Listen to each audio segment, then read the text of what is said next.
चलिए तो आज हम लोग शुरू करते हैं पुष्पभूति वंश, या जिसको हम लोग वर्धन वंश भी कहते हैं।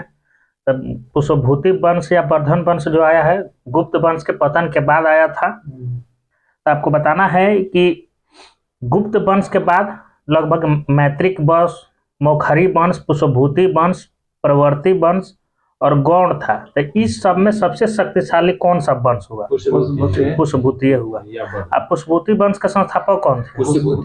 पुष्पभूति। अब पुष्पभूति वंश की राजधानी कहाँ थी? उज्जैन थी क्या? थानेश्वर हरियाणा अभी वर्तमान में।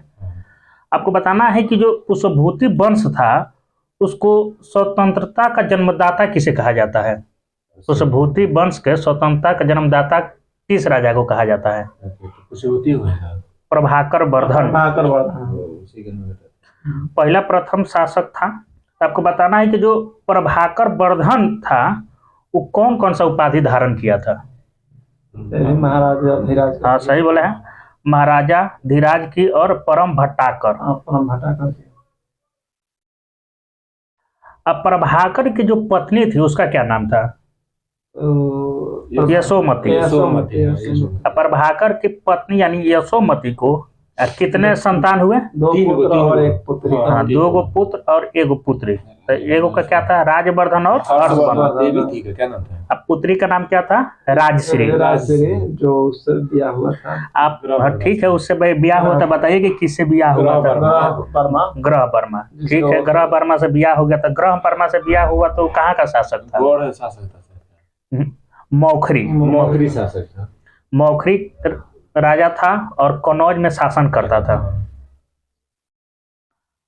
आपको बताना है कि जो राजश्री का विवाह ग्रह वर्मा से हुआ उसकी हत्या कौन कर दिया था? ग्रह वर्मा की हत्या ग्रह वर्मा की हत्या क्या नाम? देवगुप्त कर दिया। तो आपको बताना है कि जो देवगुप्त था उसका वो कहाँ शासन करता था? दक्षिण मालवा। देवगुप्त क्या किया? ग्रह वर्मा की हत्या कर दिया और राजश्री को क्या कर लिया? बंदी बना लिया। और देवगुप्त जो कि ग्रह वर्मा का हत्या किया था उसकी हत्या कौन कर दिया? राजवर्धन। मतलब अपने राजवर्धन के शशांक कर दिया। वही ना, राजवर्धन मतलब अपने जीजा जी को, उसको जो मारा था उसको ही मार दिया।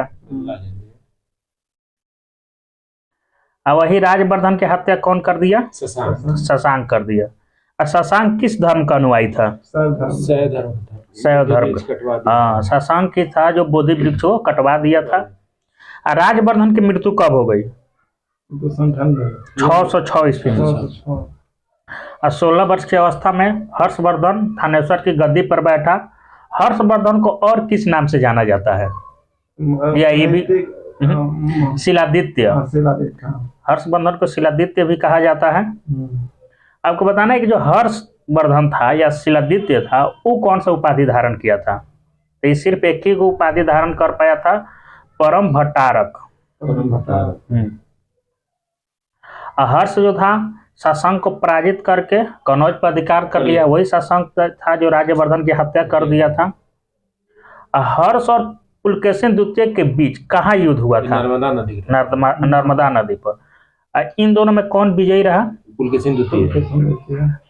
हाँ, पुलकेशिन द्वितीय विजयी रहा। हेनसोंग किसके शासनकाल में भारत आया? हर्षवर्धन के समय में। हेनसोंग कहाँ का निवासी था? चीन का निवासी था। हेनसोंग को हम लोग क्या क्या कहते हैं? नीति का पंडित, बिल्कुल। यात्रियों में राजकुमार, शाक्य मुनि। सही बोले हैं। हेनसोंग जो था कहाँ अध्ययन करता था? नालंदा विश्वविद्यालय। सही बोले हैं। लेकिन आपको बताना है कि हेनसोंग का भारत आने का मुख्य उद्देश्य क्या था? बौद्ध साहित्यों को मतलब एकत्रित करने के लिए आया था। हर्ष जो था 641 ईस्वी में अपना दूत कहाँ भेजा था? वहाँ चीन भेजा था। और 643 और 645 ईस्वी में 2 चीनी दूत भारत आए थे। अब आपको बताना है कि हर्ष जो था बुद्ध का जो दंत अवशेष था बलपूर्वक किससे प्राप्त किया था? तो कश्मीर के शासक से।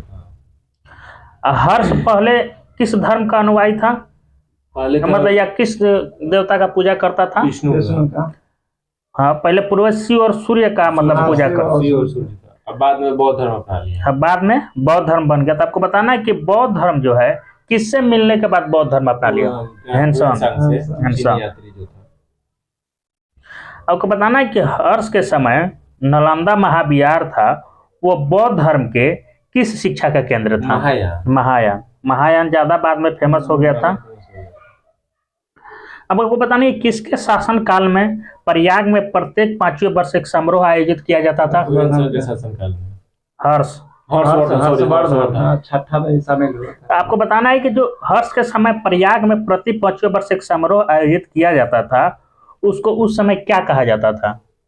जैसे अभी होता है कुंभ के मेला जैसे वहाँ होता था, तो महामोक्ष परिषद कहा जाता था। वही अब आगे देखते हैं, ह्वेनसांग जो था, जो मतलब महामोक्ष परिषद जो होता था प्रयागराज में हर एक 5वें वर्ष, तो ये कब उसमें शामिल हुआ था? ह्वेनसांग नहीं, 6वें समारोह में, यानी 30वां। हाँ, आपको बताना है कि हर्ष के राज दरबारी कवि कौन थे? बाणभट्ट। अब बाणभट्ट के द्वारा कौन सा प्रमुख किताब लिखा गया है? हर्षचरित और कदाम्बरी। रत्नावली तो खुद ही बाणभट्ट का लिखा है हर्षचरित और कदाम्बरी। तब आपको बताना है कि बाणभट्ट के गुरु का नाम क्या था? भर्चु। हर्ष को आपको बताना है कि हर्ष ने कौन कौन ग्रंथों की मतलब रचना की है? रत्नावली सही बोले हैं। नागानंद,